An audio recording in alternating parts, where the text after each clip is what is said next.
Now we go through to our penultimate Senior Rotax heat. It's race 16 out of 18 today. It's Heat 5, Senior Rotax A versus D. Here is your starting grid. Could it be 3 for 3 for Kai Hilitz this afternoon? Well, in about 12 or so minutes, you're going to find out, folks, in front of your very eyes. He'll be on pole position alongside will be Jules Roussel, who picked up the second race victory of the day. Farin Mega and Archie Walker round out row 2. Sebastian Bach and Laurent Legault will be on row number 3. Matthew Higgins and Ethan Jeff Hall, row 4. Mark Kimber and Tommy van der Sloys round out the top 10. Jaden Teen, Dion van Verven, Zombor Kovac and Paul Grisel, they round out the top 7 rows. Sverre Urban is an absentee on the inside of row 8, so won't be alongside Robbie Sauder, who'll be on the outside of that row.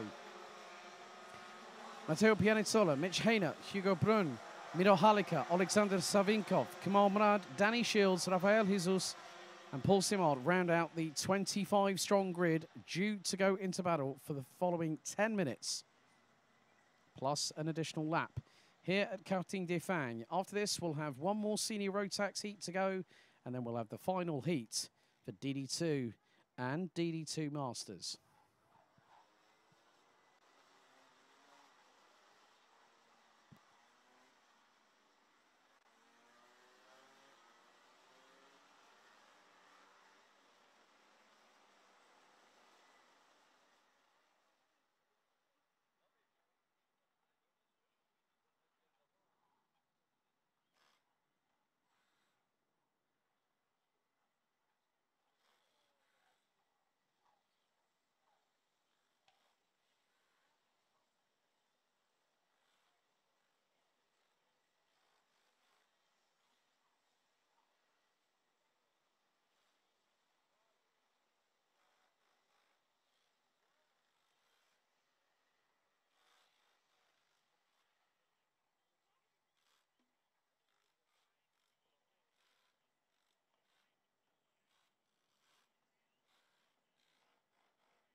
So Rilletz and Roussel bring the field into formation for their third and final heat. Revs rise. Are we ready? Are we ready? Steady. Heat number 5 gets underway, and a good start by the pole sitter. Once again, Farin Mega from the inside of row number 2 tries to get the jump on Jules Roussel, and that has worked.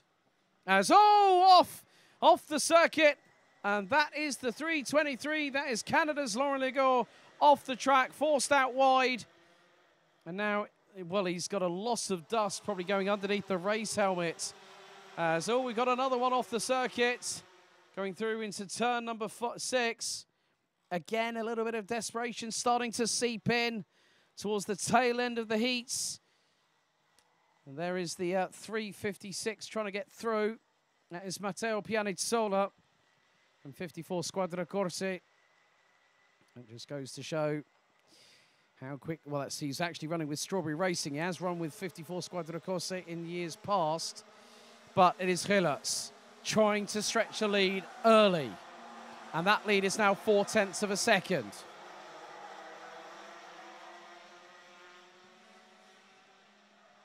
Because no one else has managed to take 2 wins out of 2 so far. Jules Roussel back up the inside of Farin Mega to take back second. Archie Walker and Mark Kimber are there, waiting in the wings. Kimber's going to look through on the inside of Archie Walker, through at turn number 6, but he can't get through. And that might be Alexander Savinkov that is just off the circuit coming out of turn number 5. There's a minimal amount of runoff area as the 356 of Pianezzola gets through on the 372 of Paul Grisel, who's also been in the wars here at Marienburg.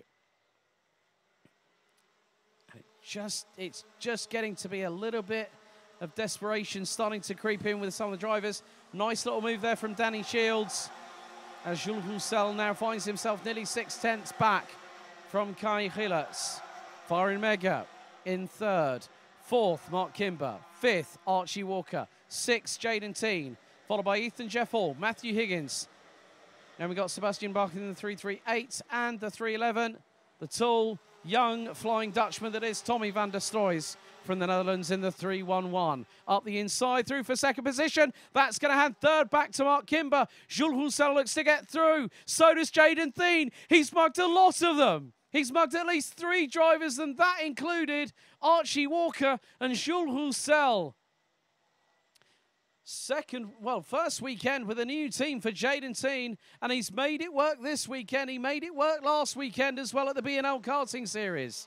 And now the race really is on, but Rielerts has strided away to an 0.8 of a second advantage. Now this is where it's going to get interesting, folks. Really, really is. Because with 6 minutes and 55 seconds to go, this is Kai Rielerts' race to lose.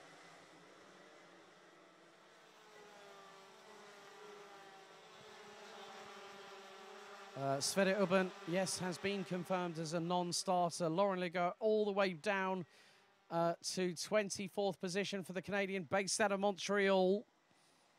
A bit further up the field. Ethan Jeffall trying to get through on Matthew Higgins. Now, Higgins is actually, Higgins is actually ahead of, looks to be, Sebastian Bach in the 338. They've got Jules Roussel right behind them. Tommy van der Stroys has now got past Archie Walker has now dropped to 12th. And here goes the move. That is up the inside on Farin Mega. That is Mark Kimber now up into second position. Well, that's more than... Yeah, it's going to be that's definitely a change. That was more than likely Ethan Jeffall and Jaden Thien. So there is Kimber. There is Ethan Jeffall. Oh, his front bumper is slightly slowed down. Oh, 3 off the circuit, 2 exit stage left. One of which was Miro Halika. I think another one might have been who was at the point. Pianizzola might have been involved in that. Maybe Rafael Jesus was the driver exit stage right. Or it could have been Hugo Brun on the FA chassis. Oh, dearie me. I thought the dramas hadn't, had stopped in juniors. And seniors have gone, no, hold on, cold drinks. We can do one better. And that's exactly what happened. Rielerts now has just over a 1 second lead as we head towards half-time in this 5th and penultimate heat of senior Rotax. The temperature has been on the rise. We are still at 30 degrees air ambient temperature at this point. The drivers, the teams, the mechanics, the supporters, the people here watching on the grandstands who, oh dearie me, another drama this time. Dion van Verven and a gesticulation from Sebastian Bach. Oh, right. Now, there is something very, very loose at the top of Sebastian Bach's engine, which looks like it might be connected. That might be the spark plug lead, or maybe something else, or a sensor. A lot of technology in terms of engine parameters and data analysis. As up the inside through on the 380 of Jaden Thien goes Jules Roussel in the 308, who's won a heat already today. We've got one more heat to go, and then to close out the action is going to be DD2 and DD2 Masters.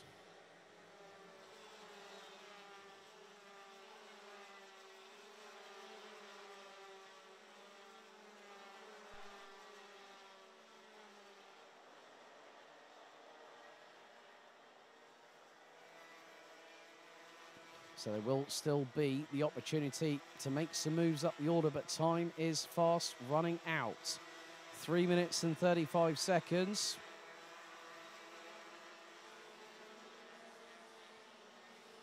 Rielerts now has a comfortable lead of just over 1.2 seconds in front of Farin Mega. Mark Kimber rounds out the top 3. He's 1.3 seconds up the road from Strawberry Racing teammate Ethan Jeffall. Jules Roussel back up into 5th ahead of Jaden Thien. It's all stayed a bit static between 7th to 10th. Matthew Higgins in 7th. Tommy van der Stroy is now 8th. Head of Archie Walker with Robbie Stordeur running at the top 10. Miro Halika is now out of the race. I might have been following an earlier altercation. He might have been the one that exited stage right. So I did see a glimpse of 2 RS competition carts as they all scrabbled for traction and couldn't end, well, they couldn't exactly miss each other, quite literally on the track. So Miro Halika out on lap 4.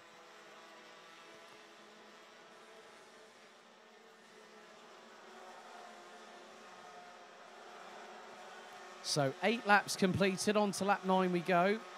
Helix has a comfortable lead of just over 1.4 seconds. Heading into the final 2.25 minutes worth of racing plus an additional lap.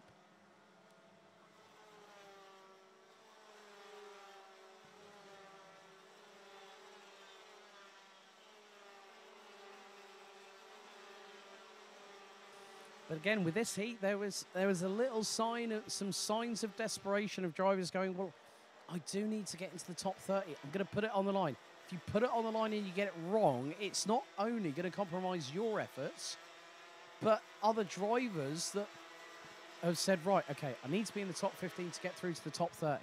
Otherwise, I'm going to have a major problem because I've got to do an extra race tomorrow. And that's what some drivers don't want to have happen. You know, they might be on the cusp. They might be thinking, yeah, I think I'm safe. I think I'm good. And then you get one incident that turns your heat stay around quicker than you can say the word jump. Now, that depends on, obviously, what has happened over the course of the race day. If you've had a couple of top 10 finishes, okay. If you finish in the top 15 in your final heat, then you might have a very good chance of getting through. But if you have a shocker where you DNF and you're 24th out of 25 drivers, then you've got a problem on your hands. I've seen it before when some drivers have made the best of every kind of situation, and then there are others that have not made the best at all. And they've gone for a move that really hasn't paid off, and they didn't need to risk it. On to the penultimate lap we go. Kai Hillert's leading the way. It's going to be a clean sweep. He's taking pole position. He's just put in the fastest lap of the race on lap number 10, 55.068.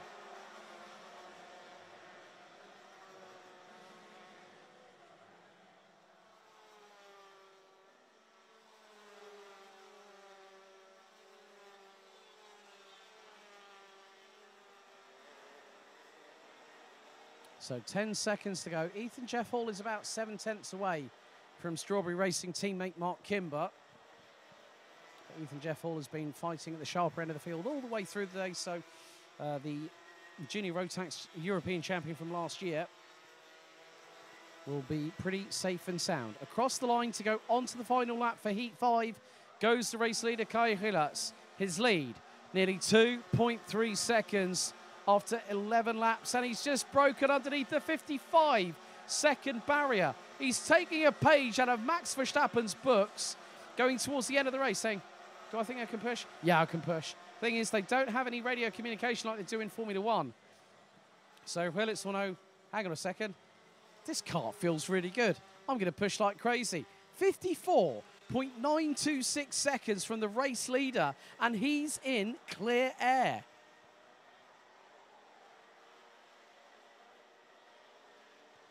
But there he is, the 374 from Tremolo in this very country, just 16 years of age, a 12-hour endurance winner. He's going to do the clean sweep.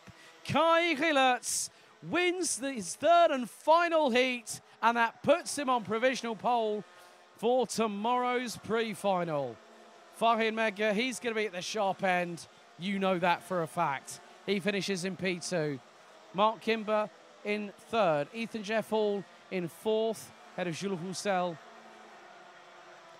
And it's going to be Jaden Teen, Matthew Higgins, Tommy van der Soys, Archie Walker, and Robbie Stordeur that round out the top 10.